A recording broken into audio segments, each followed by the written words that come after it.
Hello, everybody. Dr. Rick Wallace dropping in on you. Hope everybody is having an unbelievable day. As for me, it's been a wild week, a lot going on, still a lot to be done, and a lot to be covered over the next week or so. So I am definitely uh, to the grind, doing it responsibly, all things considered, but definitely doing what I need to do to make things happen. I am going to take a different approach to talking about, we talk a lot about the power of the mind at the Visionetics Institute. We talk about the power of the mind to set your state, to set the course of your life, how it plays a role in your uh, outcomes in life, whether you're successful in finance, whether you're successful in business, whether you're successful in your relationships and all of that. But today I want to talk about the importance of how the mind plays a direct role in your physiological health. Your physical health is still uh, directly impacted by your mind. And I'm going to talk about that. Before I do, I want to share something with you very special that's a little bit off, but I want to share it because I want everybody, no matter where you are connected to me, to have a chance to participate in this. You won't see any resources in the description box, which is what I normally share for people who want to do different things to help change their lives and improve or whatever. And there's always these links in there of what you can do, how you can join this, how you can enroll in it, how you can work with me. I didn't put any of that today. I am proudly announcing that I have just started the final phase of writing book number 25. This is huge. This is 25 books.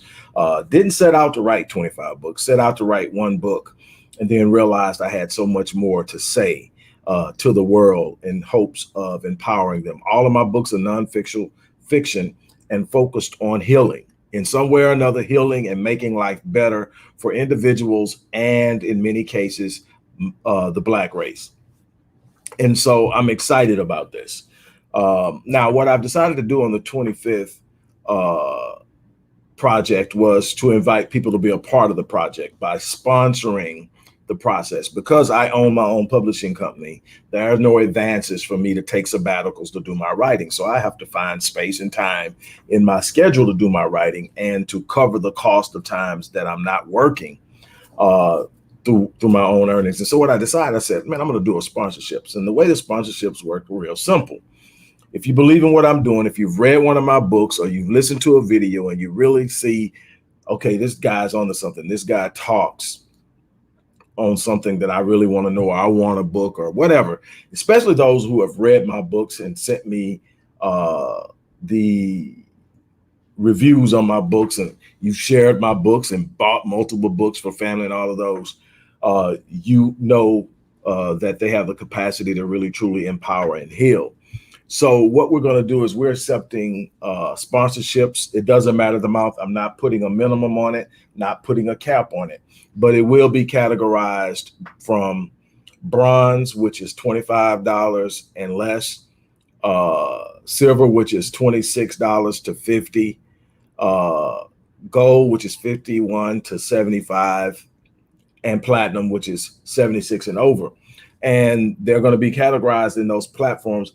And the reason that's important is because everybody who sponsors will have their name in the book, and you will get to memorialize somebody. You can do it in memory of someone who has passed along that means a whole lot to you, and you can write your paragraph, a sentence in the memory of, and just leave it at that, or you can talk about how they did that. You're going to be allowed to do this in this book and have it memorialized forever, because the book is going to be in print.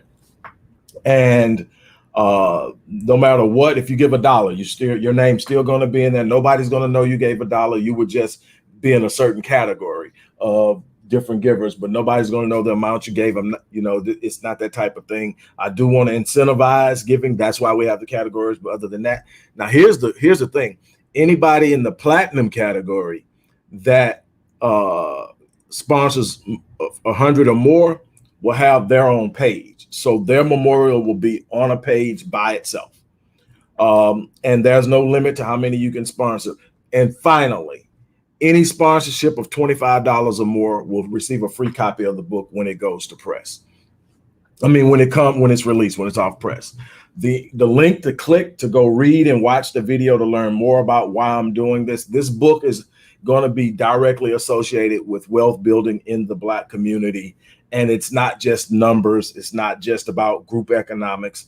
It's about everything that the community has gone through from slavery forward, all of the mechanisms that have been put in place to slow the building of wealth for the Black community, how it has worked, how it has worked on the mentality, the health, and so many other things associated with the Black community, but also how we overcome it.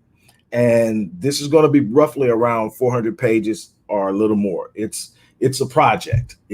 And my goal is to have it completed before the end of the year.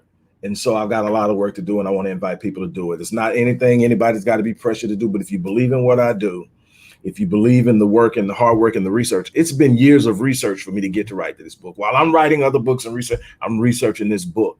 And we're talking about Black codes. We're talking about Reconstruction. We're going to talk about Jim Crow segregation, redlining, convict leasing, and mass incarceration. All these things play a role in what you're able to do in the idea or the attempt to build wealth. Also, we're going to talk about new things like the new look of gentrification and so many more, and how we deal with that. Now that it's out of the way, the link is there. Click it, go read it, and remember, every person that sponsors, whether it's $1 or 1,000, you're going to end up with your space in the book to memorize or memorialize someone you really care about who really meant something to you in this journey. And you get to put it in there in your words, and we're going to publish it, and it's going to stay there. And so I'm just excited about that. It's a way for me to share. It's a way to me and be involved. And it's practical for me with all the work I do and all the things I'm responsible for. So with that being said, let's talk. Like I said, you guys get to hear me talk a lot about the power of the mind, the power of the subconscious, and how it plays a role in all the things you're able to accomplish in life.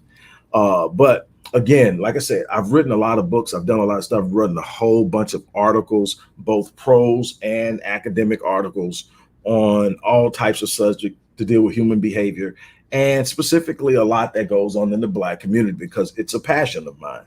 Well, in doing research on generational trauma, because there's this thing that always pops up that says slavery was over 100 and some years ago. Why are you guys still talking about it? What did this have to do now? You should have been over that by now. So there's always been a theory of multi-generational trauma and how it's transmitted. Well, we know social learning theory was one, but I always had an idea that there was some genetic perpetuation of trauma, and I wanted to know to what extent. So I started to do research on another group, the Jews from the Holocaust. And from that, I stumbled on to epigenetics. And wham, epigenetics doesn't only explain the perpetuation of the transmission of trauma genetically by passing it down, it also explains how the mind controls genes, and that what we have always thought to be genetic predispositions to disease is actually more environmental and perception of the mind that is literally up-regulating and down-regulating genes. All these genes exist. It's whether or not they're read or they're either read or not read based on perception. So you can turn on a cancer gene by stress, and your stress comes from what? Your perception. But how does it happen? And so I got into this, and what happens is I got into it so much that I end up getting beyond the idea of trauma and went off into health. And I realized that almost 95% of cancer is epigenetic in causation, not genetic, as in it was passed down from a parent or it was a faulty gene. The truth of the matter is, in order for the gene to actually play a role in disease, it has to be faulty from birth. If it's not faulty from birth, something has to make it not right or wrong. And so you learn that, and I'm speaking very clearly and in lay terms as much as I can. But you talk about genetics, so we're going to get in genetics from a cellular level. First, you have to understand the basics of how epigenetics works. We know that, okay, if you're stressed out, stress releases stress hormones into the body, and stress hormones attack the body after a certain period of time. Stress hormones are not meant to be longevous or to be perpetual. In other words, you go through a stressful moment, you're supposed to get out of it. You got to remember that stress, what triggers stress is what we call fight or flight, is actually an ancient part of the brain known as the limbic system, or we call it the reptilian brain. And what does it do? It triggers fight or flight. It's very, very instinctive. It reads things and sees things before you do. So if you ever sit up and had the hair stand up on your back of your neck and you wonder why, the reptilian brain and its sensors sense some danger in some kind of way that you had not yet seen or felt. And that's why you're running before you hear the gunshots. That's how fast the brain puts you in fight or flight. Before you can process that you've heard the gunshot, you're already running, and you don't even catch it, but you're moving faster than what your brain can process, because the reptilian brain is meant to do that. That's how you stay alive, especially back in prehistoric times when it was more prevalently used. Now, not a whole lot of saber-toothed tigers and a whole bunch of other things out there that are threatening you when you walk outside of your door. Now threats are more in situations of management. You know, people are stressing out about money. People are stressing out about their relationships. People are stressing out about their jobs. Well, you can't run from your job. You can't fight your job. But now you have this stress hormone released into your body, right? Okay. Well, what happens is the stress hormone triggers fight or flight. And one of the things that happens in fight or flight is that your heart rate speeds up. Well, when your heart rate speeds up in fight or flight, it does some other things. It shuts down the parts of the body that cannot contribute to the task. The task is to run or to fight. So if it doesn't require, if the different body functions that happens in your body doesn't contribute to fighting and running, they're shut down. Guess what's shut down during stress? Immune system. Guess what else is shut down during stress? The prefrontal cortex, or the frontal lobe of the brain. Why is that important? That's where your executive functioning happens. That's where you make educated decisions. That's where you rationalize things. That's where you process things. That's why when somebody's in an extreme stressful emotional state, they don't make good decisions. Why? Because the prefrontal cortex that has all the information that says, okay, 1 + 1 is 2, is no longer functioning.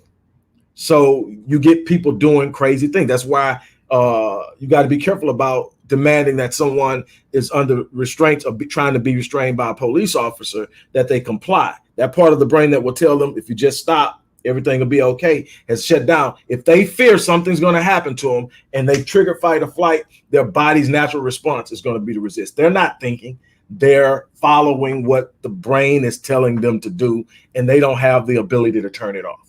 Now, I'm running through things and I'm putting this out there, but I'm trying to get you to understand how this works when it comes down to your health. Well, first of all, what you have to understand is we're talking about signals binding with proteins. Everything comes out of signals binding with proteins. Okay, your proteins are coming from your genes. The signal is coming from the electrical charges in your body. Every cell in your body has an electrical charge, a positive and a negative, that produces roughly around 1.4 volts. That's what energizes your cell to do what your cell does. That's the signal that goes to the cell and tells the cell what to do. Okay, so that's the signal, and there's a protein. But what happens is most people are talking about genetic predispositions. So here's the thing. If for the protein, which is produced by the genes, to be faulty, because you have to have something faulty to create disease or disease. So if the protein is faulty, it has to be faulty at birth. Why? Because if the gene is faulty at birth through a birth defect, only through a birth defect is faulty, then it's going to produce faulty or bad protein. Well, bad protein is going to produce bad results. So in that case, genetics and disease and all the other health issues that come out of it, diabetes and all that stuff, that's genetic. But that's only 5% of the population are born with birth defects. So what is the other option? The signal. The signal is the electrical charge that tells the cell what to do. Now there's a switch, one switch that controls all the signals, and that's perception. Believe it or not, yes, perception. How you perceive something creates the energy and changes the signal. That's where the term perception is reality comes from. Even in psychology, before we start dealing with genetics, that was understood, maybe not to the level of a genetic explanation. Could you explain it? But here's what happens when you perceive something. That's why the same thing can happen to two people and you get two different outcomes, because how they perceive it is going to determine, number one, how they respond to it, but it's also going to determine the energy that is released. So what happens is signal fires, binds with the protein, and if the signal is off, now the protein becomes off. But the signal binds with the protein, it's what creates motion and behavior. Well, if the signal is off, you got bad behavior. Now, there are three primary ways that the signal is impacted. Trauma, which is how I got into this thing. Trauma is one. Trauma will mess up the whole protein signal binding, and so many different ways, can't get into it. But Basil Vanderkolk wrote a book. He's by far the foremost expert in trauma, traumatic experience, traumatic memory, the area I specialize in. Well, he wrote a book, real easy to understand for the average person, called The Body Keeps the Score. Because when we think of trauma, PTSD, trauma, all that, we think the mind. Well, actually, every cell has recorded the trauma. Why? Because the trauma is coming from the signal. In other words, when something went wrong, the trauma happened and the signal was off. Why? Because the perception of what was happening.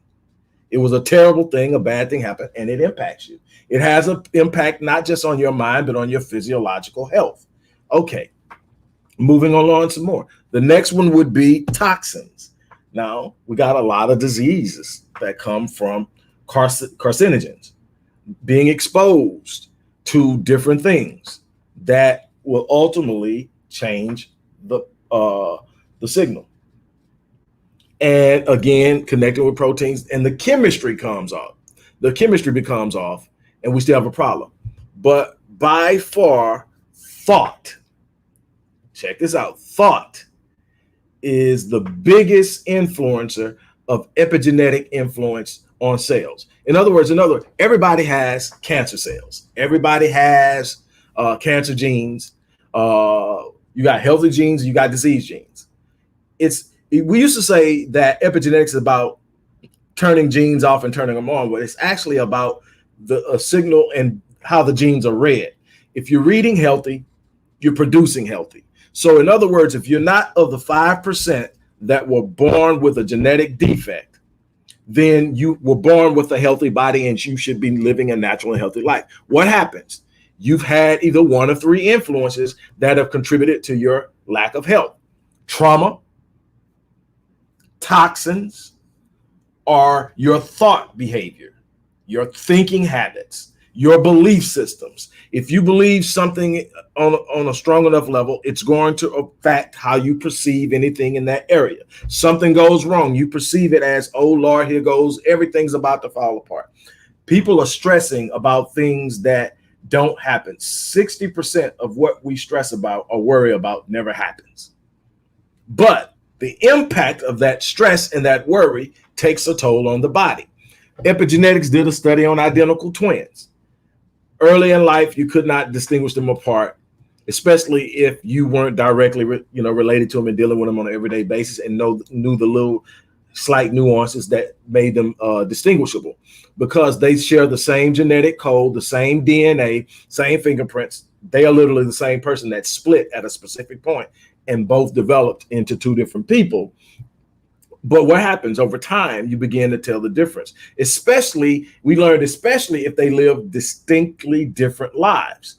The one who had, in the studies, the twins who had the better life were more healthy.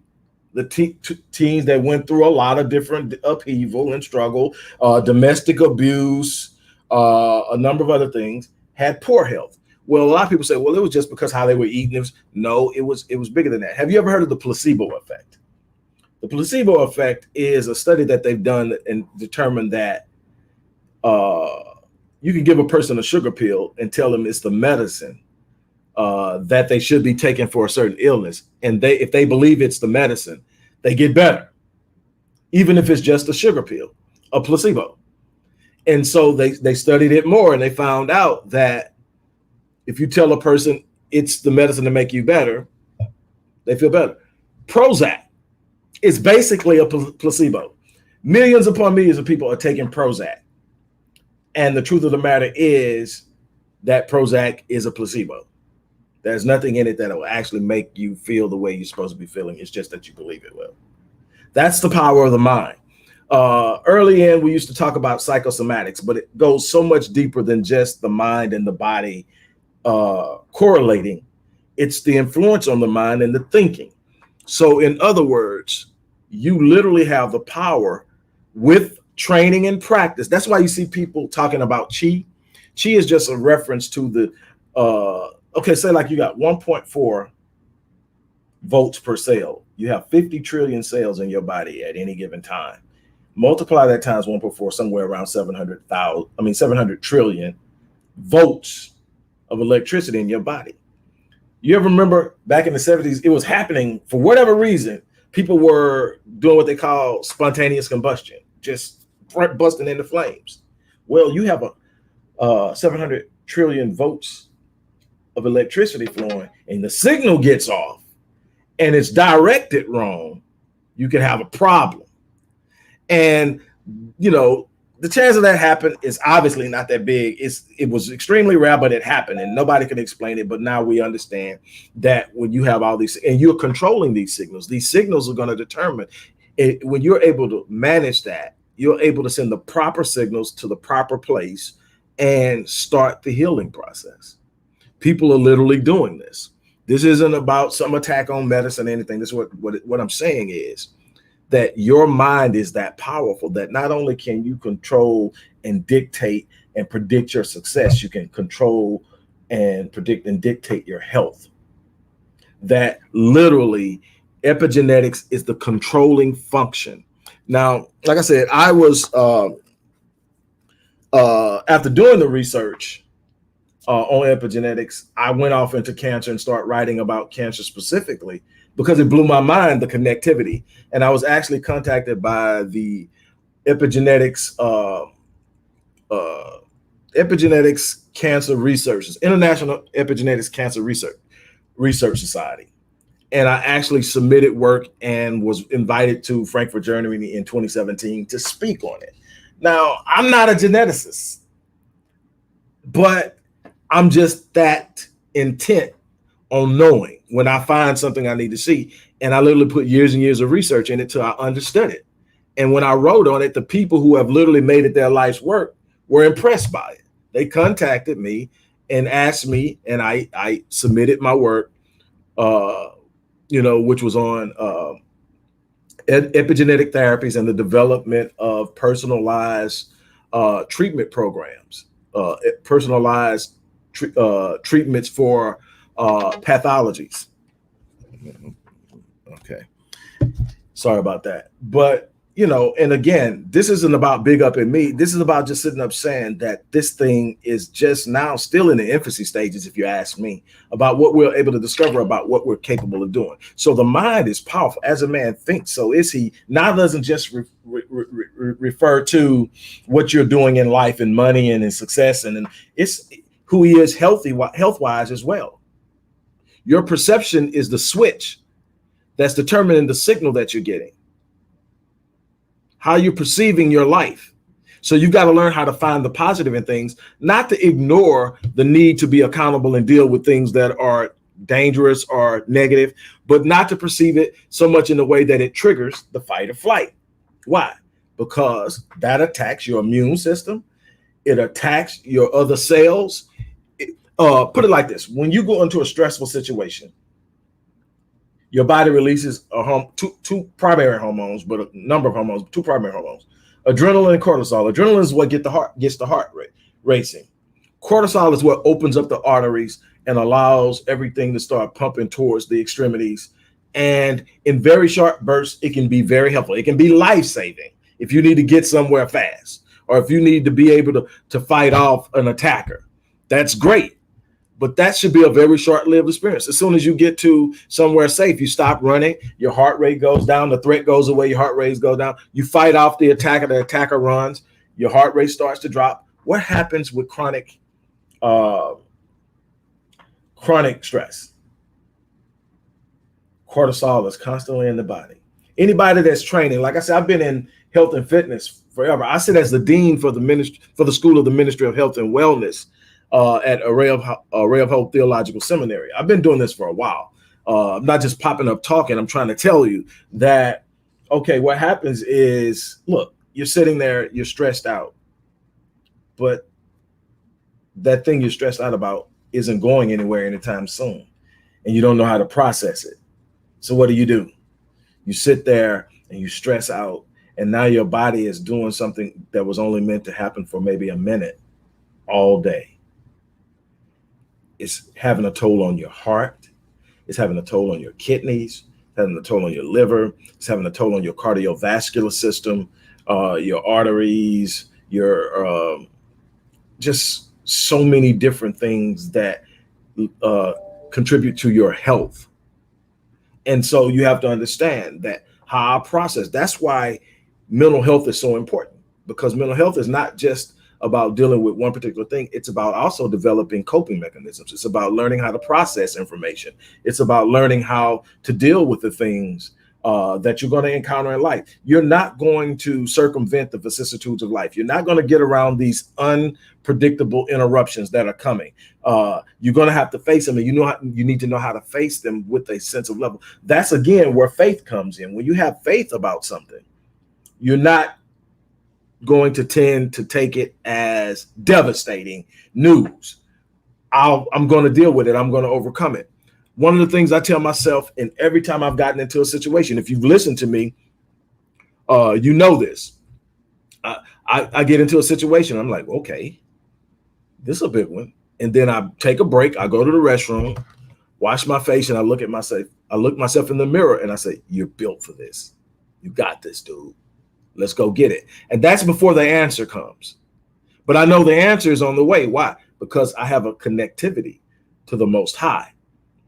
And the mind of God, this universal mind that everyone has access to, if you're willing to line up with that. And that means putting all the negative thinking, all the negative mind, envy, jealousy, hatred, fear, worry. All of those are negative things that send bad signals, that lower your frequency, lower your vibration. All this stuff I'm talking about is actually scientifically provable now. This isn't some mystic channel, some mystic idea. We know for certain now that you're emitting signals and that you can raise your vibration on the Hertz scale from anywhere from 75, 50, 75 up to 700.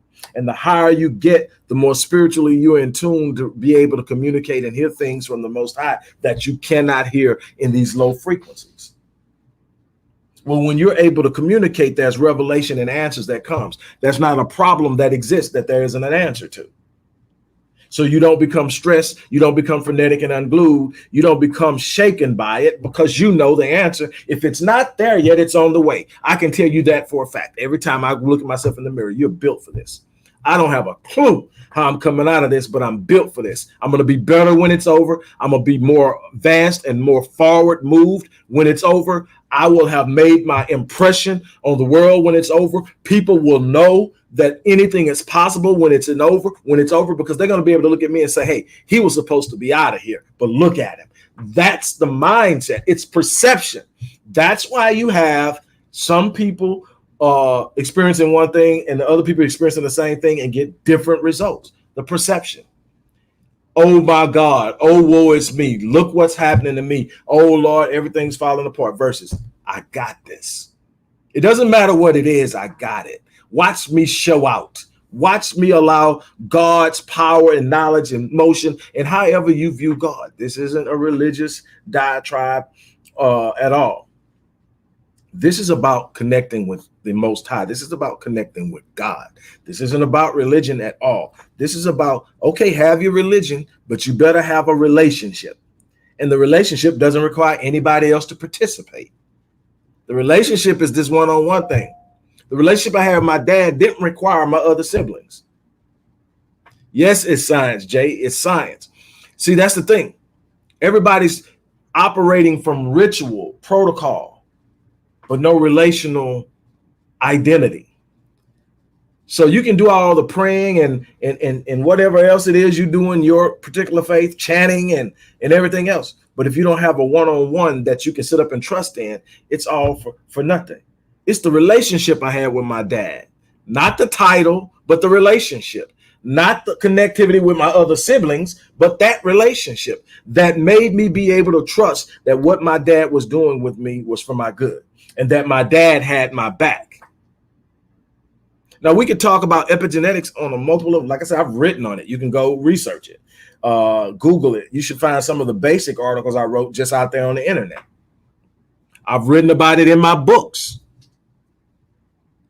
But if we don't understand epigenetics, we're going to consistently reap the whirlwind of the negative impact of our thinking, because at the core of it, it's our processing. It's the environment we're in. Don't get me wrong, the environment we're in, but environment isn't of itself the total influence. Why? Because I've seen people in poor environments, horrible environments, have a positive mindset and have a much better outcome. Why? Perception is the switch. Perception is the switch. So you've got to understand that a lot of times we have dumbed down and trusted things that only deal with the symptoms and not looked at the core for the cause, where you can then connect with the cure. And that comes from within. We are designed to heal. If we're not healing, there's something interacting the signal. There's something wrong with the protein, and there's something wrong with the signal. If there's nothing wrong with the protein in and of itself, meaning that you were born genetically healthy, then it's the signal. You get the signal right, you get the protein right, you get the better health results. Very simplified, but I just want to get that across. Again, as I get off of here, I want to remind you, go to the bottom of the description box and check out the special project and offer I've got down there as far as participating in my next book project, book number 25. Like I said, when I set out to do this thing, nobody thought anything about 25 books. I had a busy life. I had so many things going on. I just knew I wanted to write about the invisible father, reversing the curse of a fatherless generation. That's all I wanted to do. I wanted to get that off. That's something I had promised my journalism teacher in high school that I was going to do after writing the article. And once I did that, I realized, man, I haven't scratched the surface of what I can offer the world in writing. I love writing. I'm pretty good at it. And this is my opportunity to share with the world what I have. And it's a way to leave a legacy that will continue to speak long after I'm gone. And so it became a part of my legacy. I'm writing, but book 25. You know, it's like sometimes I said it, like I've said, not, you know, I started really becoming kind of excited around book 12. You know, I was like, man, 12, book 12. And I'm going, okay, 14. Then I got to 16. That was the miseducation of Black youth in America. And then another big one was 19, Born in Captivity, Psychopathology as a Legacy of Slavery. We're back to the mind, but we're talking on a collective level. Then I go to Critical Mass. Critical Mass has been my bestseller. Critical Mass is about accumulating everything you need mentally, emotionally, and psychologically and spiritually to accomplish anything you want in life. And that was book 20. And then it's been still going. And then we're at 25. And we're going to talk about collective wealth. And we're going to talk about everything that's blocking it. We're going to talk about all the things we've had to endure that has been in the way of our wealth. As you know, because if you're not careful, you get gaslighted into believing that you're not wealthy because you're stupid. You're not wealthy because you're lazy. You're not wealthy because that's just your lot in life. Poverty isn't your lot in life. People have gone to great lengths to make sure you don't get wealthy. And the few that slip through the cracks are often convinced to come back and tell you it's your fault. I made it. Why can't you make it? You're not telling the whole truth of how you made it. We're going to deal with all of that in that book. But at the end, we're going to talk about what you can do despite all of the mechanisms and machinations that are set up against you. And I want you to be a part of it. I want you to sponsor. I want you to go in there and say that. I want you to have your name in that book, memorializing someone that you care about. And you can do that for as little as $1. You can sponsor with whatever you want to sponsor with. And there are different levels of sponsoring and different offers that come with it. From $25, you get your name in the book, plus you get the book. For $100, you get your name in the book, get the book, and you get your own page to write your memorial. And that's all there. Click that link, go there, become a part of that. That's what I'm doing today. I didn't put any of the other resources for any other courses, anything like that. I'm excited about this book. I hope that what I shared with you today at least gets you to think. And on that note, I'm going to jump off of here and get ready to finish off my day. So much, like I said, is going on over the next week or so that I've got a lot to get done, but I wanted to share that with you. And hopefully some of you guys will go over there and do that. On that note, I am out of here. As I always say, I live my life on full so that when I leave this place, I die on E. I'm challenging you to do the same thing. I'm out.